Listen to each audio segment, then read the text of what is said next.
อันนี้ไม่เงินผู้ใหญ่ใจดีฝากมาเด้อนำอายเด้อเอา600,000 กีบโดยขอบใจสิ้นกันดีใจจักเปอร์เซ็นต์น้องลอยเลยดีใจบ่น้องดีใจบ่ สวนสาวก็สาวซิวเด้เป็นจังไดดีใจบ่ดีใจเนาะมีอายายเพิ่นฝากมาเนาะเอาซองไอ้น้องอันนี้จะเป็นเงินผู้ใหญ่ฝากมาเด้อหลังจากที่ให้บอมตาซื้อมาเรือกะสำนี่ประมาณ500,000เนาะเพราะว่าบอมตากะซื้อมาหลากหลายทุกคนเลยขอบใจหลายๆเด้อผู้ใหญ่ใจดีจากทางไทยขอให้อาอยู่ดีมีแห้งขอให้ร่ำให้รวยที่สวยน้องมือนี้ก็ขอให้อายได้เงินกลับคืน100 เท่าพันเท่าเด้อสาธุนบเลย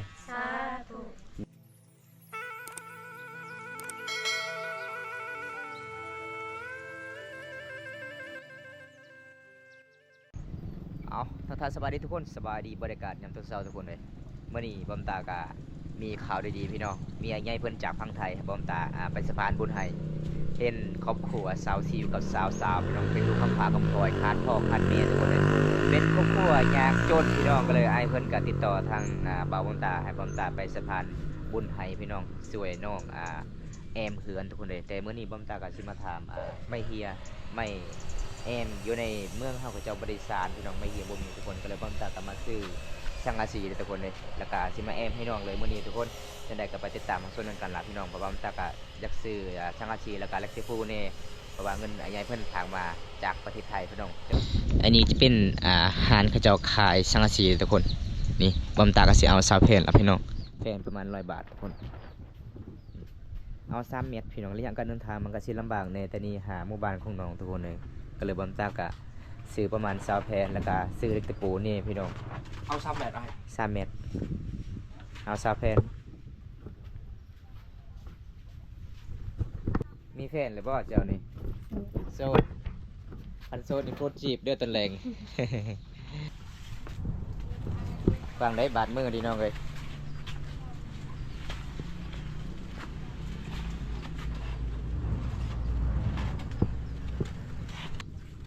4 5 6นี่ก็20 แผ่นพี่น้องเลยเพราะว่าบอมตากะขี่รถจักรไปทุกคนระยะการเดินทางก็ประมาณ38 กิโลเพราะว่าช่วงนี้ก็ช่วงหน้าฝนจังได้ก็ต้องสู้เพื่อผู้ใหญ่ใจดีจากพังไทยมาทำบุญร่วมกันพี่น้องเลยช่วยครอบครัวน้องเพื่อนเป็นลูกคำพาคำพลอยขาดพ่อขาดแม่ตั้งแต่น้อยทุกคนเลยนี่บรรยากาศในเขตชนบท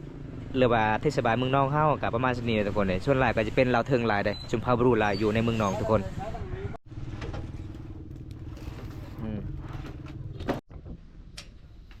ได้ผู้สาวครบบ่สาวแฟนครบแล้วอย่าเลิกเด้อ เจ้าปืนนี่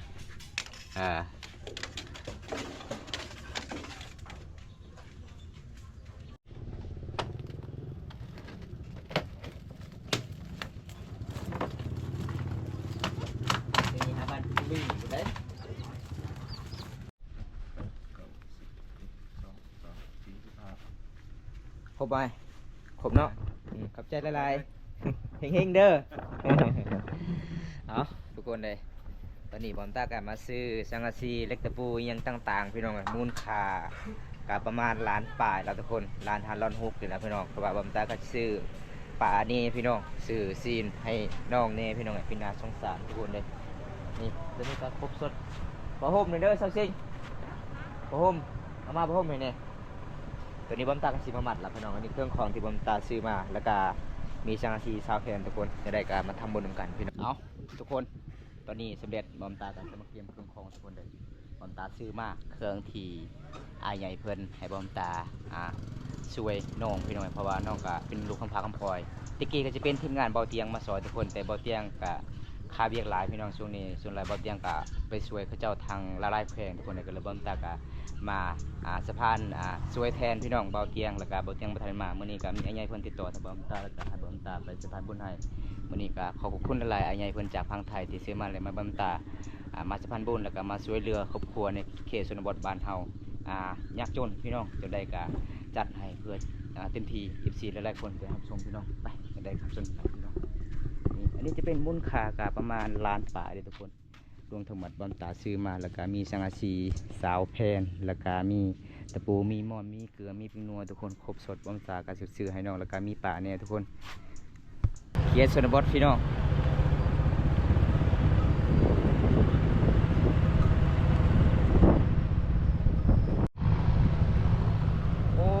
เส้นทางทุกคนเลยโยสุดโหดเลย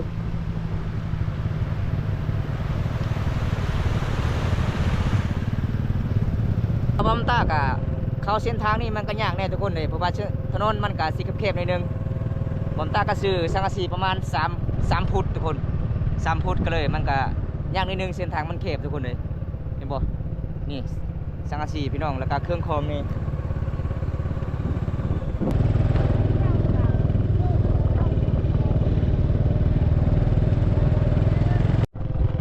ระยะการเดินทางทุกคนเลยสีเขาหมู่บ้านฟูบังมีเห็นบ่ทุกคนเขาเจ้ากะมาเรียนรถเห็นบ่เขาเจ้ากะเส้นทางก็ไปลำบากแน่เพราะว่าขี้ต้มมันหลายเด้ทุกคนเลยส่วนหลายเขาเจ้ากะใส่รถตอกเอาเด้ทุกคนการเดินทางเลยแต่เมื่อนี้บอมตากะมาสะพานบุญกันเลยจัดเต็มที่พี่น้องโอ้สุดโหดเลยทุกคนนี่เส้นทางว่าพี่น้องสุดยอดเพราะว่าบอมตากะยังเดินทางยัง18 กิโลเลยทุกคนจึงมาหอดเลยยังได้กะสู้เพื่อ FC แล้วก็ผู้ใหญ่ใจดีพี่น้อง เรียกทางเขาเจ้าก่อนทุกคนเลยเพราะว่าส่วนแรกเขาเจ้ากะคือเราตกมาเบิ้งพี่น้องเขาเจ้ามาเลื่อนแพผมว่าเส้นทางมันยากทุกคนว้าวยัง18 กิโลทุกคนเอาสู้ครับสู้เพื่อ FC มาทำบุญกันทุกคนสุดโหดเลยพี่น้อง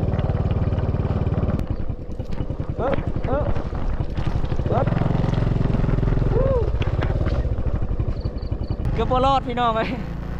รถจนตีมกันเลยพี่น้องเพราะว่าบอมตากะแก้นักพี่น้องเลยสังกะสีประมาณ3 ฟุตเพราะว่าเส้นทางมันจะเป็นแค่5 เมตรทุกคนเลยมันก็สีเข็บๆเนี่ย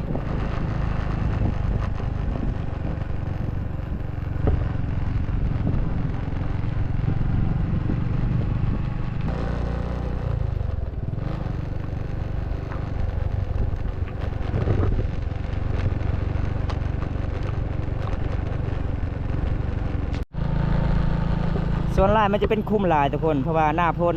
มันก็ย่างๆนิดนึงเส้นทางนี้จะเป็นดินแดงทุกคน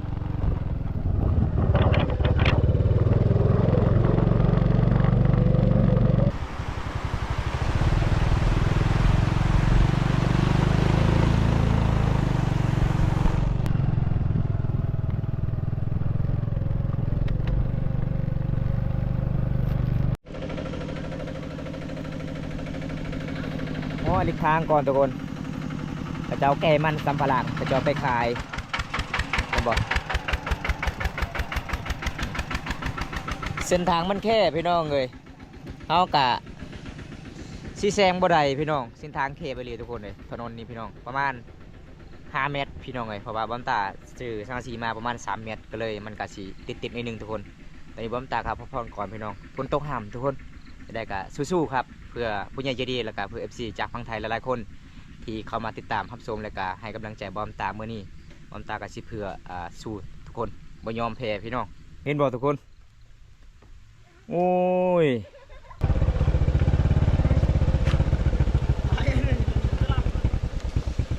น่ะมันเช่ามาแกเช่ามันไหม โอ้ยเห็นบ่พี่น้องไปบ่ได้ทุกคนเลยฝนตกห้ามเมื่อนี้เห็นพี่น้องกระเจ้าลมจุดนี้ปีนจุดนี้เลยพี่น้องเลยเส้นทางมันก็สิยากแน่เพราะว่าบอมตาเดินทางยังบ่ฮอดเลยหมู่บ้านผู้มังมียังไกลเติบทุกคนประมาณยัง10 ลักกว่าทุกคนเลยนี่สาบานกสิกลับบ้านเป็นหมู่บ้านประเสียพี่น้องจุดที่ชวนเห็นบ่ทุกคนกลับคืนอีกเนาะ ไปหน้าไม่ได้ไปล่างอีกโอ้ยลำบากเลยทุกคนเลยเส้นทางนี่กันไปยามหน้าพลนี่เห็นบ่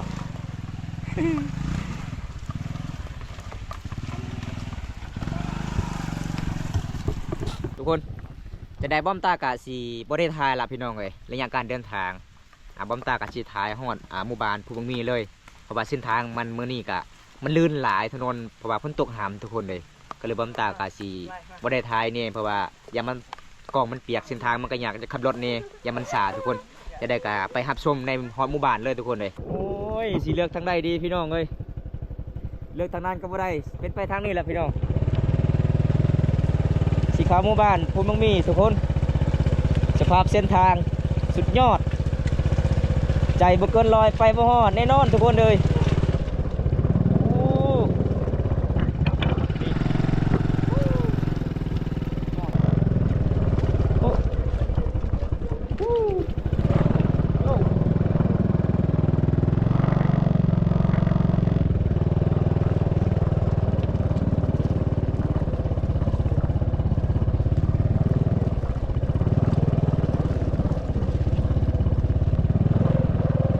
ย้อนรถหน้าเลย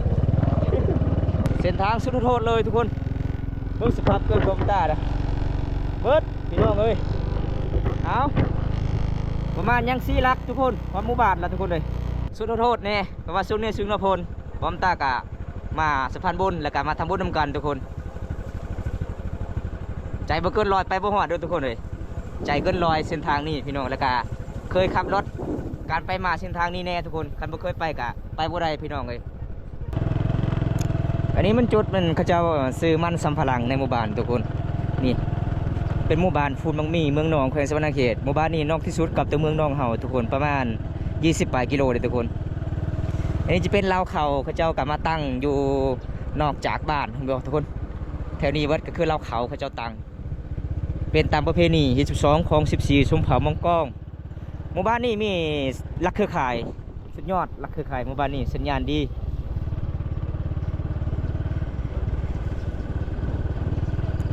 โอ้เสด็จพ่อหรือบ่อน้องทุกคนเลยบรรยากาศเขตชนบทหมู่บ้านภูมิมี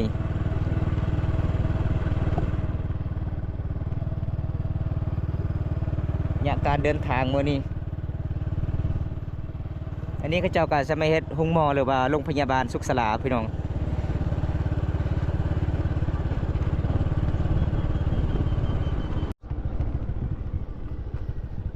หอดเฮือนของน้องแล้วหอดเฮือนของน้องแล้วทุกคนนี่บ้านของน้องนี่บ้านของน้องทุกคนจะได้พ่อหรือบ่น้องโอ้น่ะสิเงียบๆเลยทุกคนนี่จะเป็นเฮือนของน้อง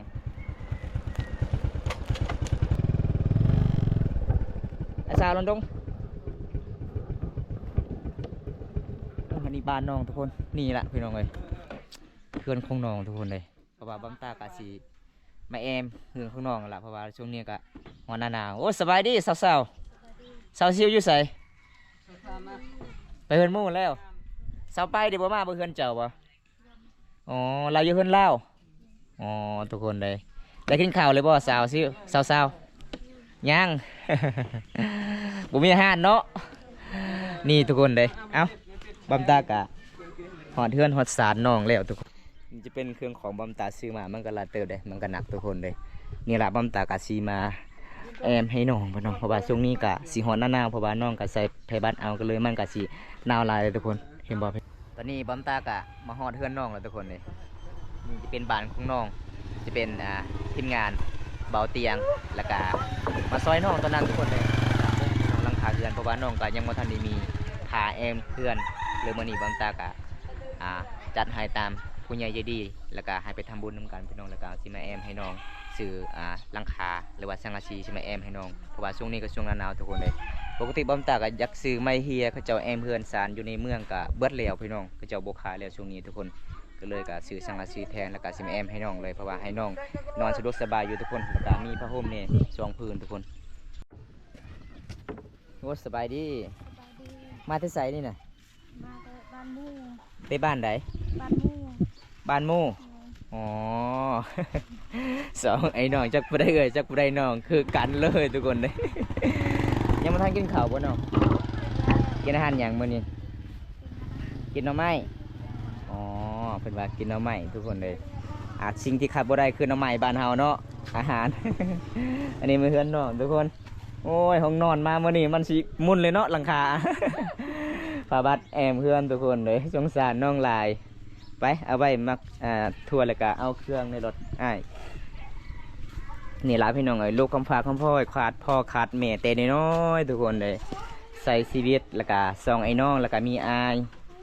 ยกะยังบ่ทันมีเมียทุกคนเลยยังเป็นโสดนี่เป็นสารบ้านสองเพื่อนกะน่าสงสารน้องลายเลยทุกคน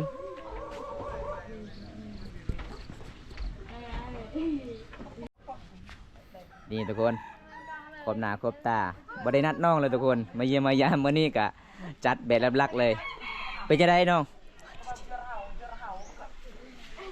เป็นจะได้น้องได้ฟันยังคืนนี่ พันซาซี ฮะฟันช่างอาชี ฟันได้ช่างอาชีแม่นบ่โอ้จะฟันแต่เมื่อคืนนี้เลยโอ้ทุกคนได้น้องได้ฟันเห็นช่างอาชีได้ฟันได้ช่างอาชีสุดท้ายมีผู้ใหญ่ใจดีจากฝั่งไทยเนาะซอยน้องแอมเพื่อนเด้อน้องว่าหนาวแห้งผ้าห่มกับบ่มีหมอนกับบ่มีเนาะแพทย์สิซักเสื้อผ้ากับบ่มีก็เลยมื้อนี้อ้ายใหญ่เพิ่นจัดให้เด้อ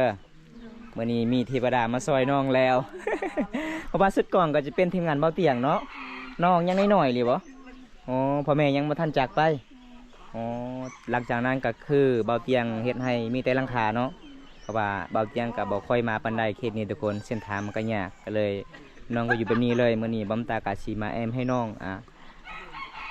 ผาแอมเพื่อนทุกคนก็คือเอาสังกะสีมาแอมทุกคนพอให้น้องนอนสะดวกสบายอยู่ทุกคนน่าสงสารน้องลายดีใจบ่น้อง ดีใจ ดีใจบ่ เป็นยังไงสาวๆดีใจบ่ ดีใจ ดีใจไปเอาไว้เลยเครื่องเกะไปเลย เอาออกเลยเครื่องตลอดอ้ายนะ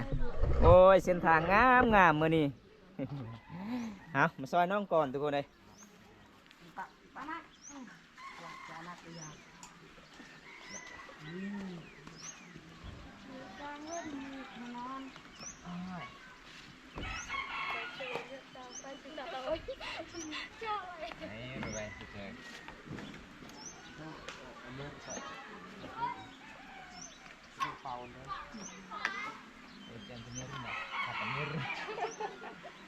Amir betul siap.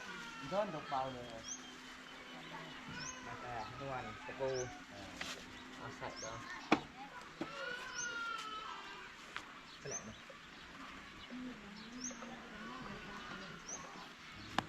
Tak dong ni wei nah. Nam di khai kit.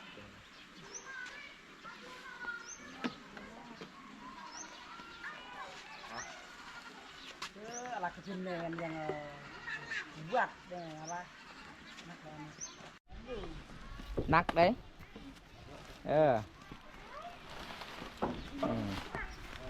ขึ้นเลยไหวอยู่บ่ มันมีสบู่มีแพบมีปิงนัวมีเกลือมีม่อนเอาทุกคนเลยมาซอยน้องมื้อนี้จัดให้ตามเทวดาจากฝั่งไทยทุกคนสงสารน้องลายน้องก็เป็นครอบครัวอยากจนในหมู่บ้านทุกคนเลยเป็นลูกคำพลอยเลยพี่น้องขาดพ่อขาดแม่แต่ได้น้อยก็เลยใช้ชีวิตตามลำพังทุกคนเมื่อนี้บัมตากะสิมาแอมให้น้องบนห้องน้องนอนก่อนทุกคนเลยเพราะว่าช่วงนี้ก็ช่วงหน้าฝนเนี่ยอากาศก็หนาวทุกคนลมก็พัดเข้ามาทุกคนน่าสงสารหลายทุกคนมีสังสีสาวแฟนทุกคนเลยสาวแฟนเด้พี่ช่วยเหรอ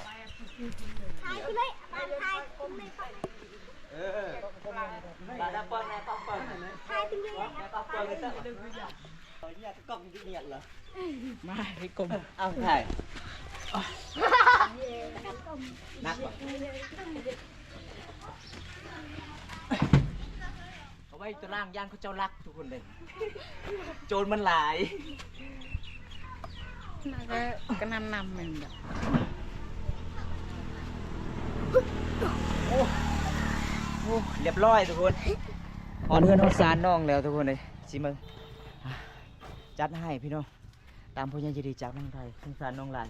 ตอนนี้บ่มตากจะขึ้นนึงขึ้นสารน้องก่อนพี่น้องเลยน้องดีใจหรือบอพี่น้องน้องดีฟันยังแน่คืนนี้ทุกคนจีไปถามข่าวเรื่องราวน้องก่อนน้องกินข้าวกินน้ำเลยบอตอนนี้บ่มตาสิเอาปลาอีกนี่มันป่าพี่น้องโลไปเอาเซาซิวอันนี้ปลา ระวังตกได้ นี่จะเป็นเฮือนนองทางนี้ก็บันไดทางนี้ก็บันไดนี่จะเป็นเฮือนเก่านี่จะเป็นเฮือนใหม่ทุกคนแต่เฮือนนี้น้อยทุกคนยังบ่ทันนี้แล้วก็เจ้าใส่ด้วยไผบัตรมันก็สิมุนหมดแล้วทุกคนเอาตัวนี้ก็ขึ้นเฮือนขึ้นศาลน้องก่อน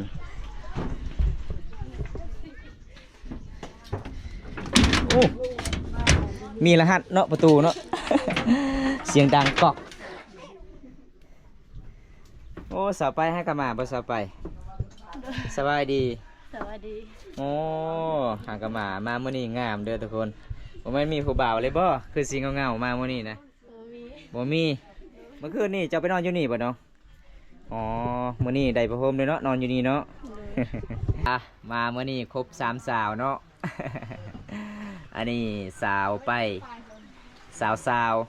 อันนี้สาวอยากซื้อบอยมื้อนั้น ซื้อหรือบ่บอยเจ้านะฮะซื้อแล้ว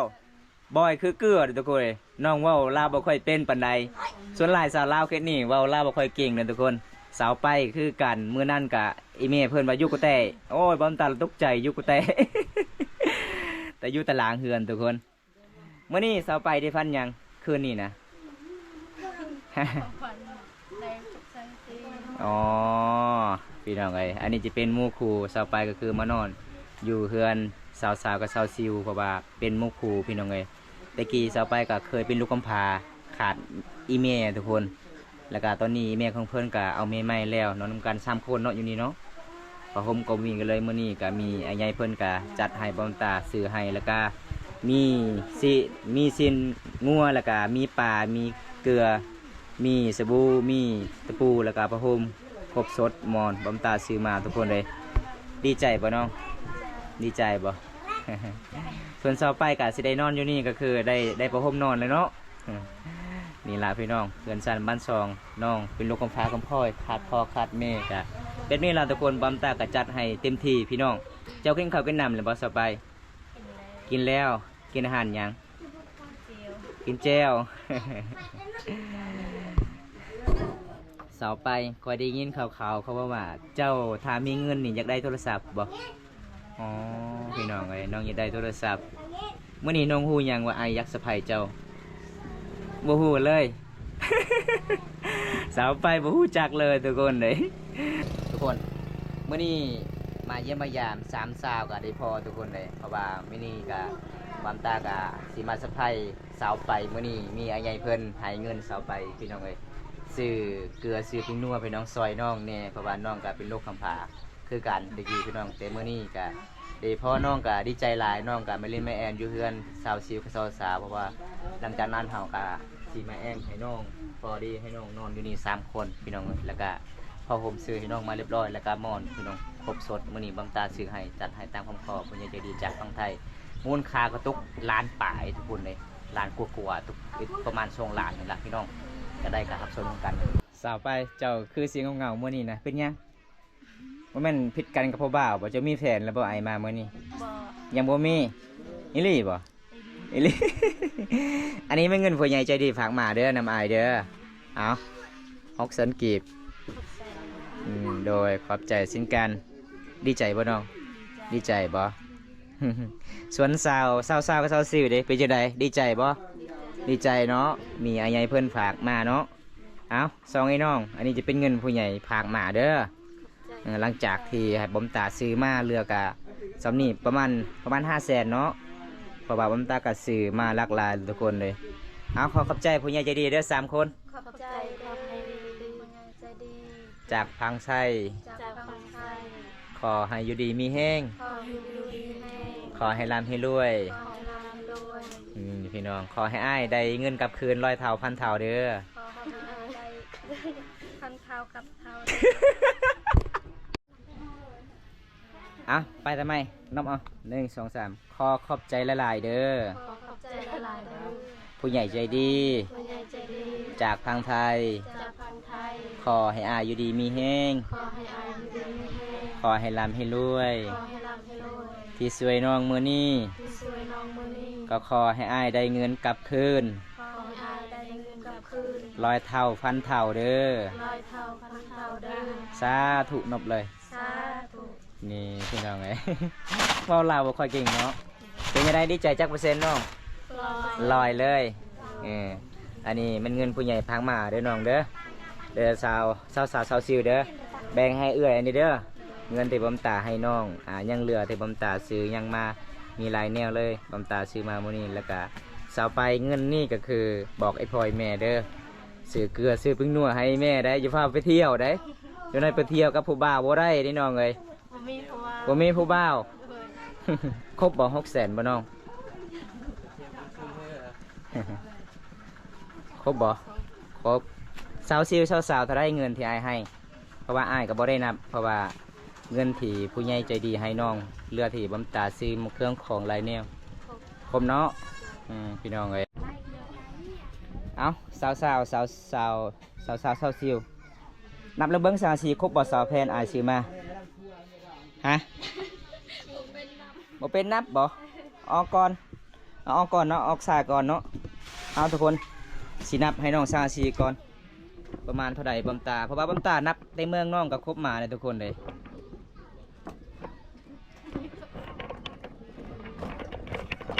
เดี๋ยวอย่าโดนไล่เด้อ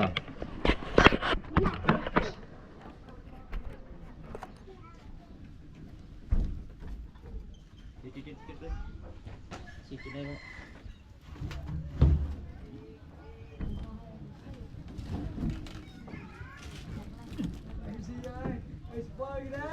บ่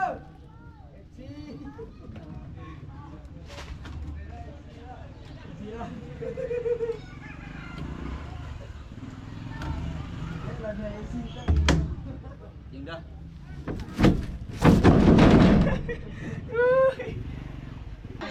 หกยังไงเนาะผู้สาวครบอยู่บ่อ๋อเป็นคือกันเนาะนับเนาะ กินข้าวกินน้ำก่อนแล้วก็จึงแอมห้องนอนเนาะเอาไว้เลยน้องเอาไว้อยู่ห้องนอนเจ้าเลยนี่นะเอาปลากับซีนเนี่ยเอาไว้เลยมันมีปลาโลปลาแล้วก็มีซีนงัวกินได้บ่ซีนงัวบ่กินได้เอาน้องกะเข้าห้องเลยทุกคนเลยเพราะว่าสาวๆกะสิไปเฮ็ดกินพี่น้องบำตากะจัดให้น้องกะได้กินอาหารแซ่บๆเติมพลังนี่เนาะโอ้ยพี่น้องเอ้ยห้องนอนน้องนี่หนาวแห้งเลยทุกคนเลยเอามื้อนี้กะกินข้าวกินน้ำก่อนแล้วกะสิแอมให้น้องเฮือนเลยเนาะสงสารน้องหลายทุกคนเอาพี่น้องเอ้ยเกลือเด้เอาไว้อยู่ไซส์เกลือนะอ๋อเอาไว้อยู่เฮือนขวดก็ได้ตะปูก็เอาไว้อยู่นี่ก็ได้ตะปูเพราะว่าตะปูเข้ากับซีแอมเลยจะหน่อยนะเอาทุกคนเลยสงสารน้องหลายทุกคนเป็นสารบันซองน้องประมาณสักนี้อันนี้จะเป็นห้องนอนเลยมีเสาไฟมานอนน้ำนี่จะเป็นเพื่อนเก่าของน้องทุกคนเลยเพื่อนเก่ากะสิอยู่บ่ได้แล้วพี่น้องโอ้ลองเฮือนไม้ก็คือขึ้นเฮือนเก่าเลยโอ้ผู้บ่าวลายเนาะอยู่นี่เนาะผู้บ่าวมานอนบ่มานอนเล่นซอยน้ำไม่น้องเนาะโอ้ใจดีหลายเลยทุกคนผู้บ่าวเคสนี้พี่น้องเพราะว่าน้องเป็นลูกกำพร้ากับเจ้าก็คือมานอนอยู่เฮือนมานอนซอยมาเผาเฮือนซอยเฮ็ดกินอย่างเนาะสาวกินสีเนาะปิ้งเอาก็ได้น้องถ้าจะกินกับปิ้งเอาเลยอย่ากินดิบหลายเลยไปใส่เนาะสาวตักน้ำบ่น้อง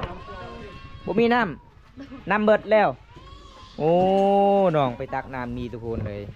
นี่ซองไอ้น้องให้บอกทุกคนข้าเจ้ากับเพื่อนสารบ้านซองกับประมาณสักนี้มื้อนี้บำจ้าก็จัดให้เลยพี่น้องเสือให้น้องกินอาหารแซ่บๆมีปลากับซีนงัวทุกคนเลยตกประมาณ200,000 ปลายทุกคนนี่น้องก็ไปตักน้ำอยู่ใส่น้ำมาด้านบ่อ๋อน้ำกระเบิดเพราะว่าเฮือนน้องบ่มีกระติกน้ำทุกคนเลยใส่ที่คุ2 กิ่งเห็นบ่พี่น้องก็เลยมันเบิดไวข้าเจ้าก็เฮ็ดอยู่เฮ็ดกินพี่น้องน้ำเบิดบ่ซาซิวน้ำเบิดดู หมอมาสำนักเดียวมันตากับสิตามติดวิธีชีวิตสาวกับสาวไปตักน้ำเพราะว่าสาวไปก็คือมานอนอยู่กับน้องเด้สาวไปกับบ่ทิมบ่ปะกันทุนเด้สงสารหมู่คู่เพราะว่าหมู่ก็เป็นลูกกำพร้ากำพร้อยสาวไปเคยเป็นลูกกำพร้าตะกี้ทุกคนก็เลยมาซอยน้องมาเมื่อนี้กับพ้นตกหามเลยทุกคนหมู่บ้านนี่ทุกคนเลยเป๊ะพอดีเลยใกล้ชิวหมู่บ้านกับพ้นตกหามอีก เส้นทางกับคนลำบากนี่เดินทางเมื่อนี่นี่โอ้ฝนตกอีกแล้วทุกคนเลย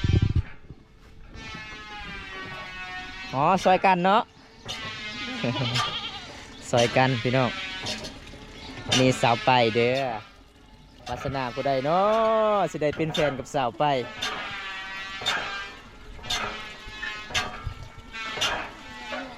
กินได้บ่น้ำนี่บ่กินได้บ่บ่ได้กินแต่น้ำสร้างอ๋อน้ำนี่น้องกินบ่ได้ทุกคนเอาบอมตาก็ลืมซื้อให้น้องคุน้องบ้างกะขาดมัดแล้วทุกคนนี่เขาเจ้ามาเจาะเอานี่บ่เจาะเอาแบบนี้อีกก็ได้ตักน้ำทุกคนซื้อผู้สาวแล้วก็สาวอีกพี่น้องเอ้ยโอ้ยไม่ขาดน้องก็มันสีหักหลายเลยทุกคนเพราะว่าเอาไม่บงพี่น้องส่วนไล่เขาเจ้าเฮ็ดโดยไม้ขยูงกับแกนไม่ดูมันก็สิทนนิดนึงอันนี้น้องก็เอาโดยไม้บงมาเฮ็ดไม่หาบก็คือไม้ขาดพี่น้อง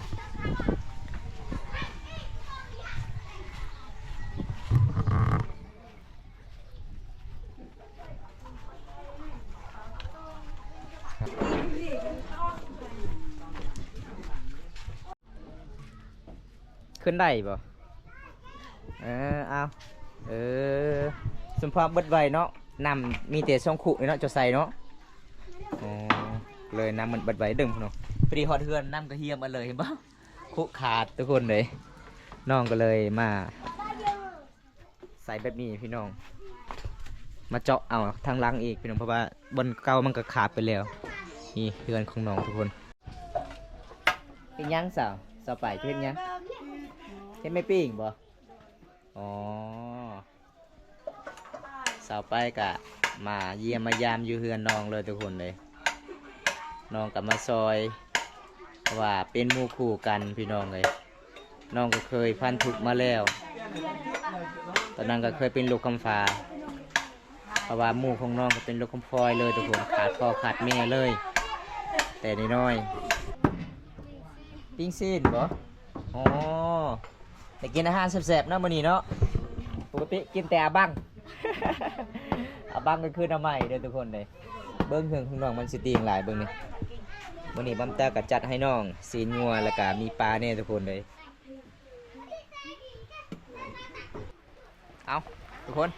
จะได้บัมตากับสิปิดไว้ซุนี้ก่อนพี่น้องเพราะว่าบัมตากับสิพาน้องๆกินข้าวกินน้ำก่อนแล้วก็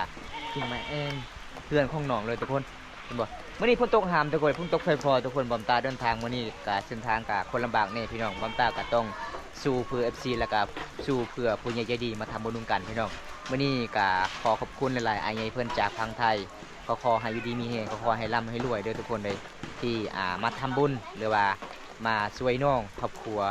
ยากจนในหมู่บ้านนี้เป็นลูกคำผาคำพลอยขาดพ่อขาดแม่แต่น้อยๆทุกคนแต่กี้ตอนน้องอีเมย์ยังบ่ท่านได้จากไปก็คือมีทีมงานเบาเตียงมาซอยน้องก็คือมุงหลังคาแล้วก็ด้วยไฟบัตรทุกคนช่วงนี้กับเบาเตียงกับบ่ค่อยมาหมู่บ้านนี้เพราะว่าเส้นทางมันยากทุกคนรถใหญ่ไปบ่ได้ก็เลยบัมตากับมาเมื่อนี้กับมาผู้เดียวมันก็ยากนิดนึงทุกคนบัมตากับขี่รถจักรก็ไปได้อยู่พี่น้องต้องสู้พี่น้องเอ้ยบ่ยอมถอยพี่น้องไปจนฮอดจุดหมายปลายทางทุกคนก็มีน้องๆอาทิตย์กินบัมตาซื้อซีนมากับป่าทุกคนเอาคลิปนี้จบไปที่นี่ก่อนทุกคนเลยคลิปหน้าพบกันใหม่ขอกล่าวคำว่าสวัสดีครับผมบ๊ายบาย